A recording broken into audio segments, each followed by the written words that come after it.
Hey, Nightmare Haven crew. We're back with a tale that'll sink its teeth into you, sent by one of our anonymous subscribers. Imagine a tiny Mexican village fighting to keep its land when a ruthless narco cartel storms in, ready to burn it all down. But one young woman, a Bruja with powers tied to the ancient unknown, stands tall, wielding magic that makes even killers tremble. Is she a savior, a demon, or something far stranger? This story of courage and cosmic terror will keep you up all night. Let's dive into the dark. Part 1. The Gathering Storm.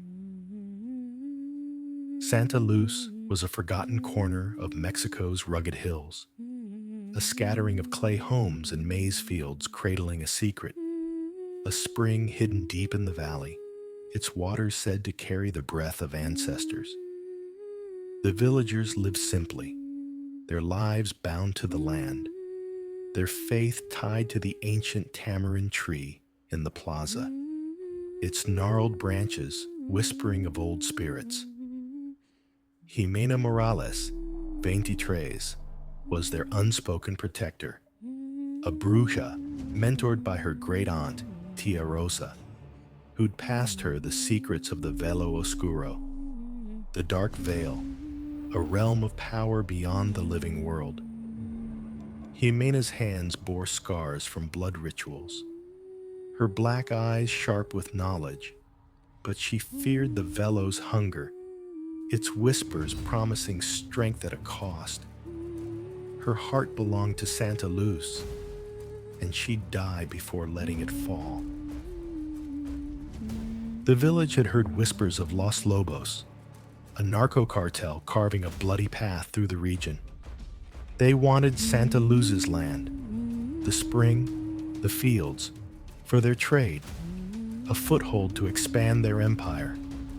The villagers, led by Elder Clara, refused to sell, their defiance rooted in pride, but fear gnawed at them. Jimena felt it too, her nights plagued by dreams of fire and bone, of a void stirring beneath the earth, its eyes fixed on her. She burned sage by the tamarind, seeking guidance, but the smoke coiled into shapes, skulls, claws, a warning of blood to come. At twilight, as the sky burned crimson, Los Lobos arrived. Trucks tore into the plaza, dust choking the air, their men spilling out with rifles and machetes, their faces hard with intent. Their leader, El Lobo, was a wiry man with a scar splitting his brow, his voice cold as steel. "This land belongs to us now," he declared, his men kicking open doors, dragging Clara to the ground. "Leave, or we bury you here." The villagers stood frozen, their courage wavering, but Jimena pushed through the crowd, her shawl slipping, her voice ablade. "Santa Luz is ours. You'll find only death here." El Lobo's laugh was sharp, his men jeering, but Jimena's gaze was fire, and the air grew thick, the tamarind's leaves trembling without breeze. Clara whispered, "Jimena, be careful." But Jimena felt the Velo Oscuro awaken, its power surging through her scars. She raised a hand, and the earth shook, a deep hum rising from the ground, like a heartbeat from the abyss. El Lobo's smirk faltered, his men gripping their weapons, uneasy. "A Bruja," he spat, drawing a pistol. "Show me your magic, girl." Part 2. The Awakening of the Veil. Jimena stood unflinching, her lips moving in a chant older than the hills, words Tia Rosa had carved into her soul. The hum grew, the air crackling with static, and the tamarind's roots groaned, splitting the plaza's stones. A shadow rose, not flesh, not spirit, but a form of ash and bone, its eyes twin voids that drank the light.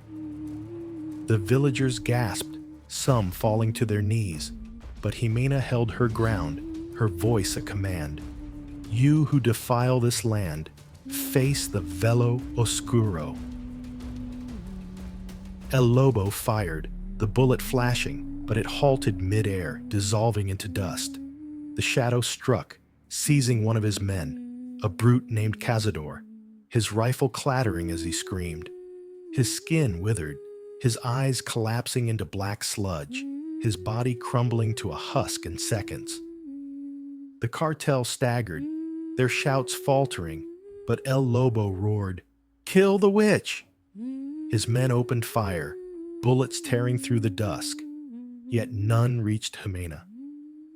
The air shimmered, a barrier of unseen force, the ground swallowing each shot like a hungry mouth. The shadow vanished, but Cazador's death ignited the village. Clara rallied the people, their fear turning to fury, grabbing pitchforks, knives, anything to fight. Jimena's chant intensified, her hands tracing glyphs in the air, and the tamarind pulsed, its leaves falling like razors. 3 cartel men clutched their chests, blood spraying as their own blades turned inward, driven by a force they couldn't see. The plaza reeked of death, the cartel's ranks thinning, but El Lobo stood defiant, his eyes blazing.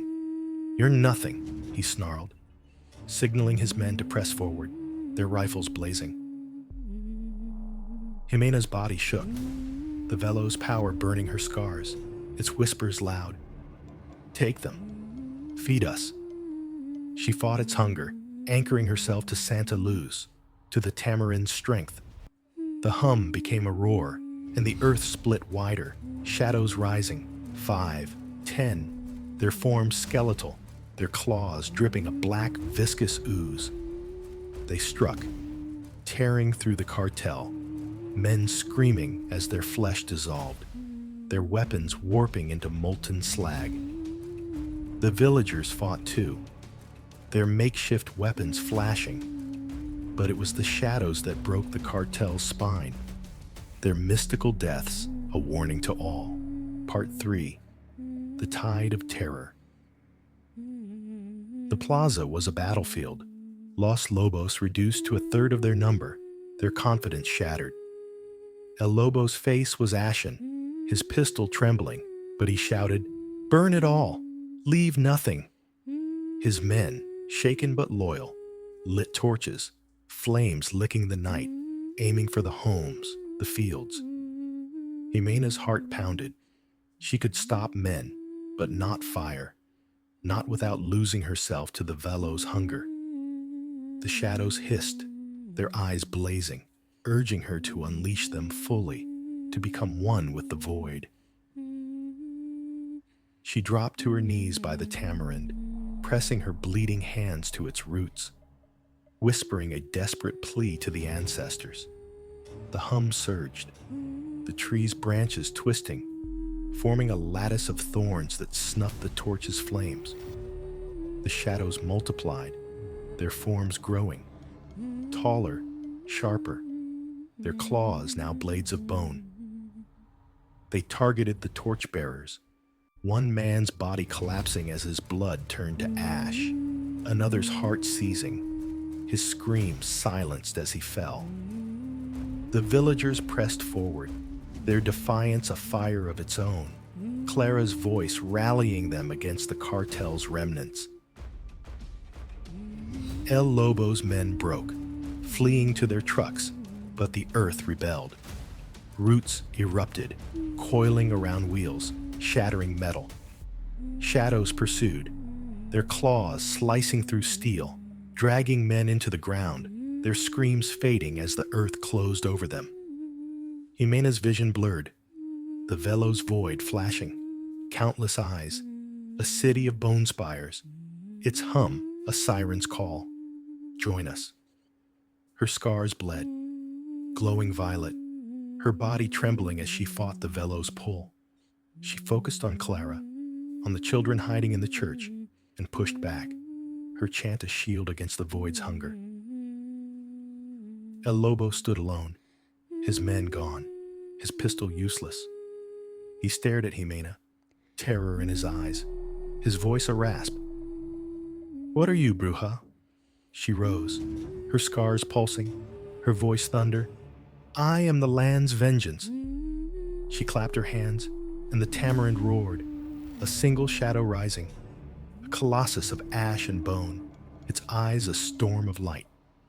It seized El Lobo, his body unraveling into threads of shadow, his final scream swallowed by the void. The plaza fell silent, the shadows fading, the hum a whisper once more. Part 4. The Keeper of the Veil. Santa Luz stood battered but alive, the cartel's shadow lifted.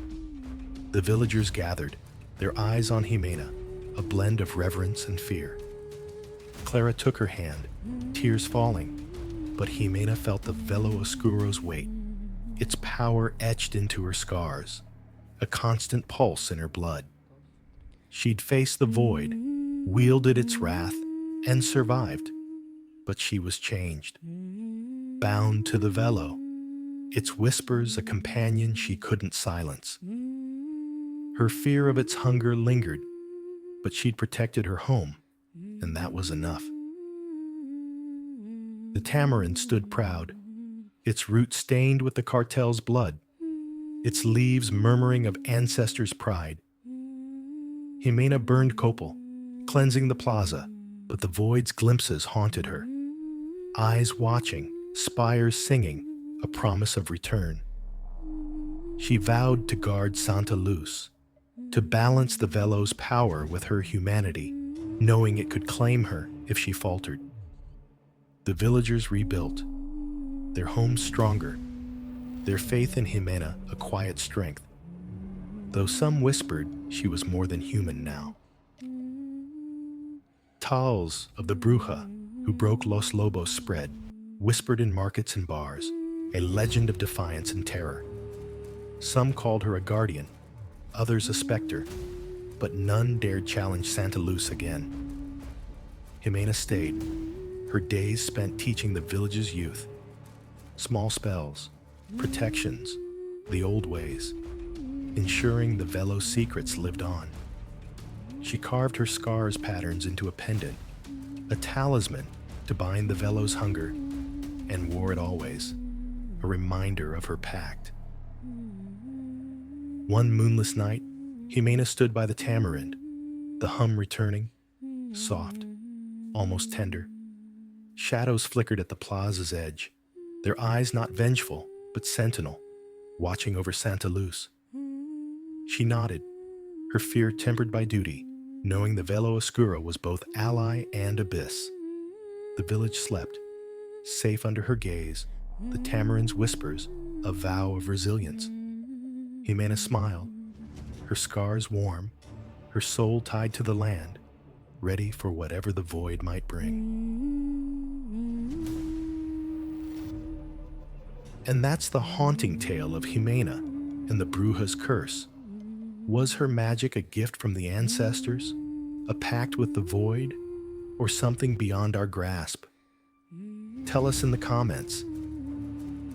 If this story sent shivers down your spine, smash that subscribe button and hit the bell to catch our next nightmare. Got a creepy tale of your own?